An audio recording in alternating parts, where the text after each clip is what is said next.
You've been invited to a party hosted by none other than famous rap mogul Puff Daddy. It's going to be an extravagant gala and definitely going to skyrocket your social media following. But when you get there, it's just Diddy and a few of his close friends looking like plankton in his basement dungeon. And you're being told to take a bottle of lube to a private room to prepare yourself, all while Diddy licks his lips and looks at you, whispering to himself, "I was in one bedroom, dreaming of a million. Now I'm in beach houses, cream to the ceiling." As you're about to find out, one of Puff Daddy's most famous lyrics could have been quite literal. 1,000 bottles of lube, enough to fill a very large aquarium. This was the shocking discovery inside of one of Puff Daddy's homes after a federal search warrant was executed against him. And all of that lube? Well, it was meant to be used by some of your favorite celebrities in what Diddy called freak-off parties. Try to picture 1,000 bottles of lubricant. Odds are you're not picturing enough. At 12 fluid ounces each, Diddy's freak-out lube stash would be almost enough to completely fill a 100. Pause. Welcome on into another episode of the Healthy Discussion Show. Someone sent me this video, so I got to react to it. And this is coming from, let's leave the source link down below. You have the infographic show. Go check them out. The infographic show is really like a cartoon type of an edition. And I was told that some cartoons let you know what's going on in this world, right? So this is just another spin on the topic. I covered this topic before, but let's spin it again. Watch this. Smash that like button. Tell a friend to tell a friend. This is the beginning. This is not the end. Grab your pots and pans. It's time to cook. Don't forget the spatula. Gallon fish tank. So why did Diddy need enough lube to create a slip and slide that could stretch across the entire length of a movie theater, from the lobby to the front screen? And we mean that literally. 1,000 12-ounce bottles equals about 93 gallons, which would let you cover a slip and slide 6 feet wide and around 630 feet long. That's crazy to me. But they say hypothetically, allegedly, supposedly, right?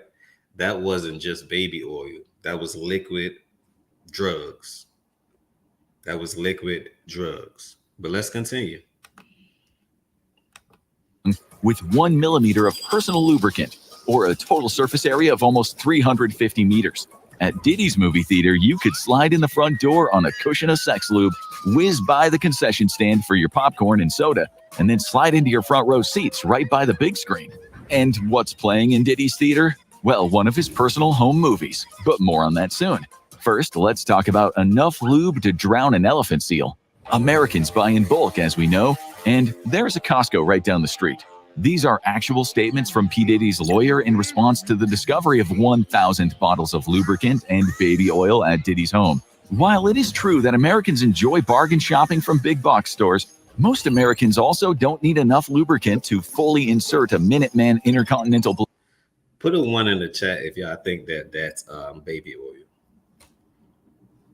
Put a 2 in the chat if you believe that it's something else. I just want to know what y'all think. Leave them comments down below, because I don't think that that's baby oil. And if it was, they wouldn't just gather up 1,000 bottles of them. After they go test that in the lab and it finds out that it's something else, then maybe we can have another conversation. Ballistic missile into a missile silo that is a little nervous because this is their first time. The public discovery of Diddy's freak-off parties come alongside startling revelations from the numerous criminal cases against him.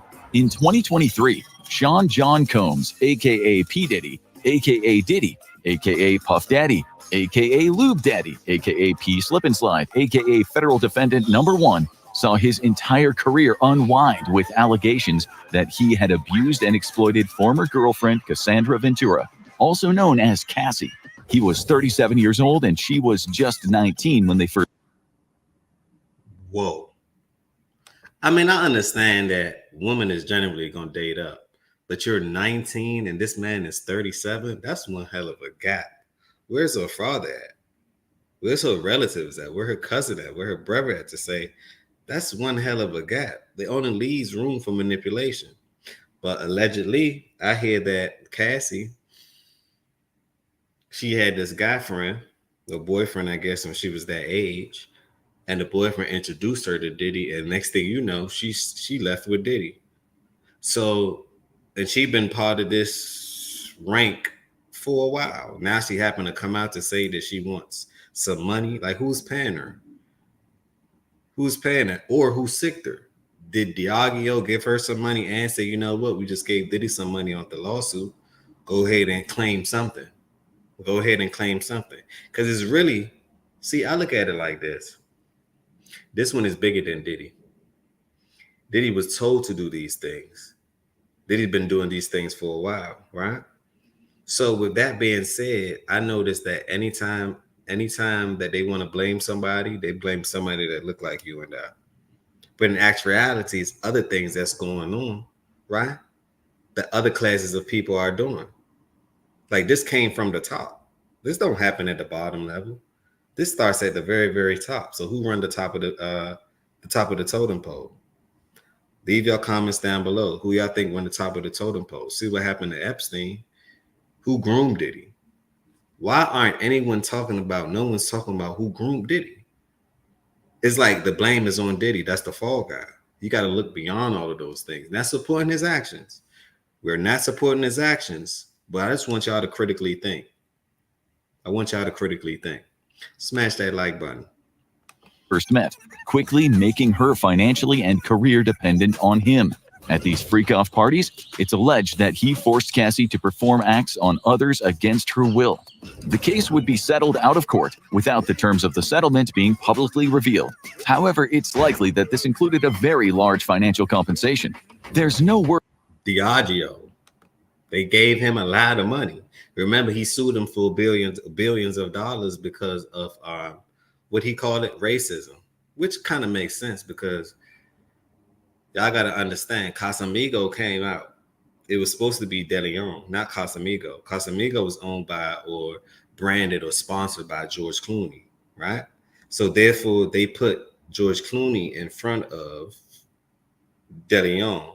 And you got to remember that Diddy has been branding Ciroc for a very, very long time. So he made millions of dollars off Ciroc, millions of dollars. So you're like, okay, cool. Let me get into the business of the spirit and let me get my own spirit. You guys can be the distributor. The distributor. They didn't want that to happen at all. You can work for them. Like 50 Cent said, you can work for them, but you can't become them. I wonder why. What y'all think? Word on compensation for Diddy blowing up Kid Cudi's car after he became enraged to discover that Cudi had been dating Cassie. Given how much lube Diddy had on hand, getting his car blown up was the least of Cudi's worries. But Cassie... That was said. I remember Kid Cudi saying that. I thought it was an allegation at first, but it seems to me that it's not. And who does Diddy work for where he has the power to blow up your car? Seemed like intel to me.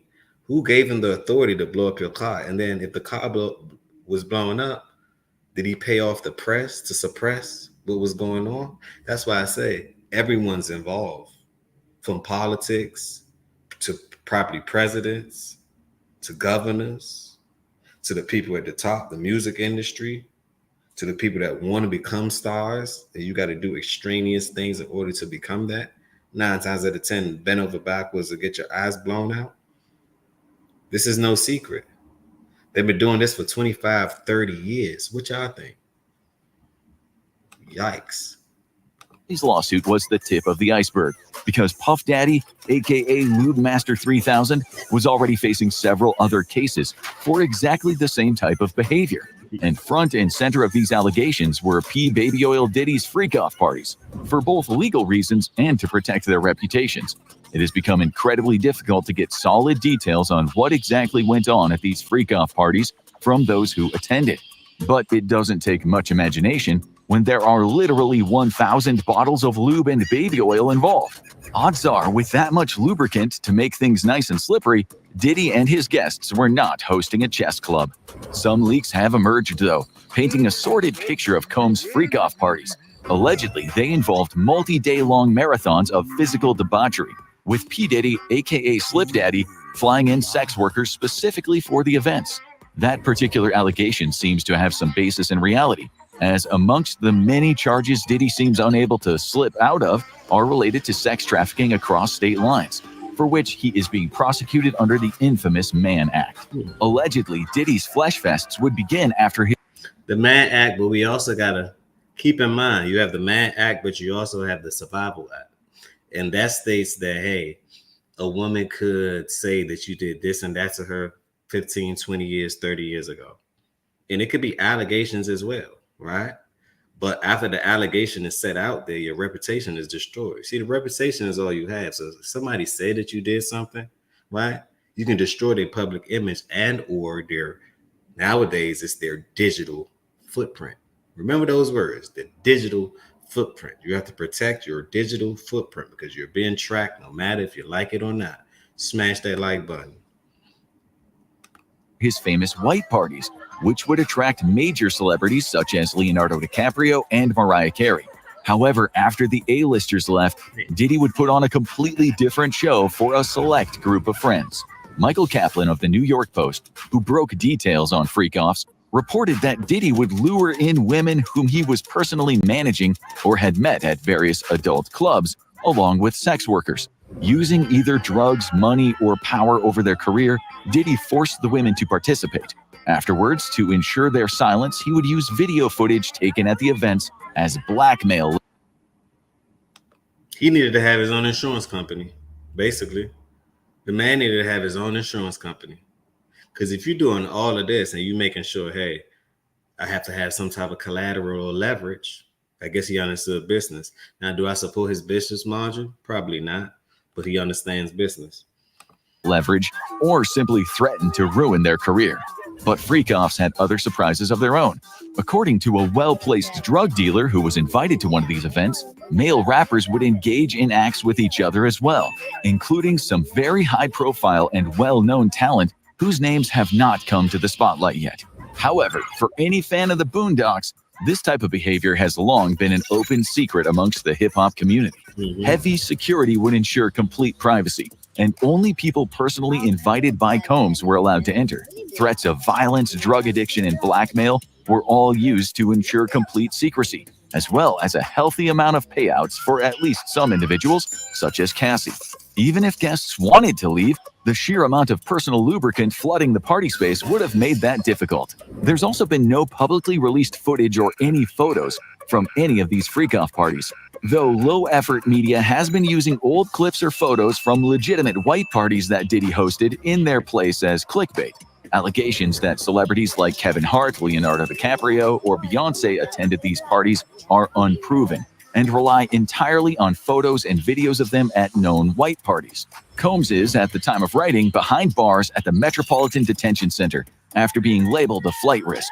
As federal raids against his U.S. homes were being carried out back in March, Diddy had taken his private plane to Antigua in the Caribbean.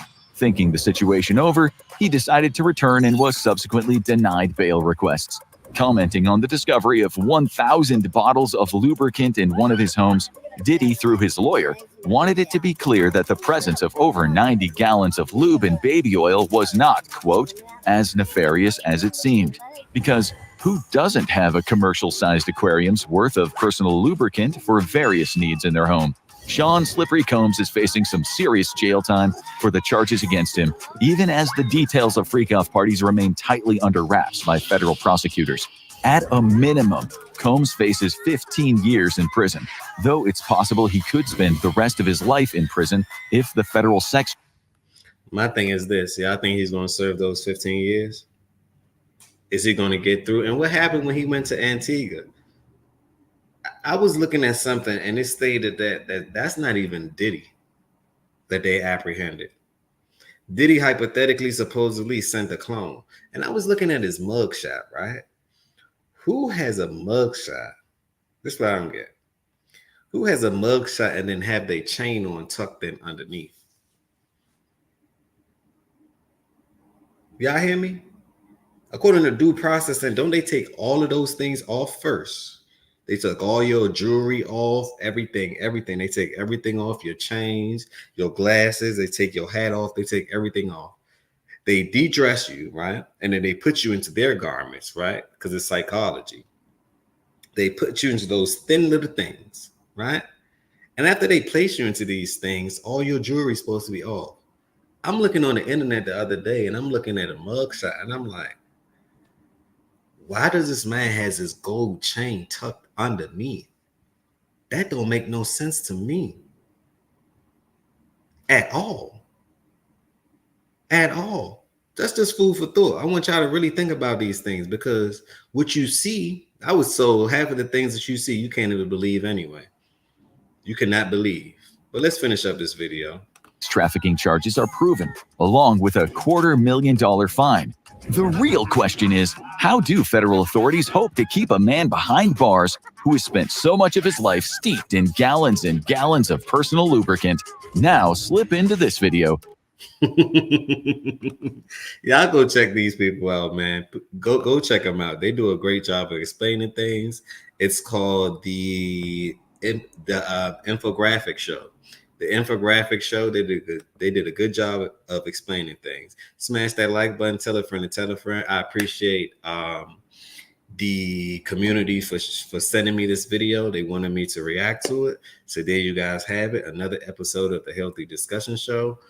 Tell a friend and tell a friend. This is the beginning. This is not the end. Smash the like button, share the content, subscribe to the channel. That's how you pay me for it. If you want to buy me a cup of tea, the Cash App and the PayPal is down there, down below. But most importantly, share this video. On that note, peace, blessings, and love. And can we remember positivity over negativity?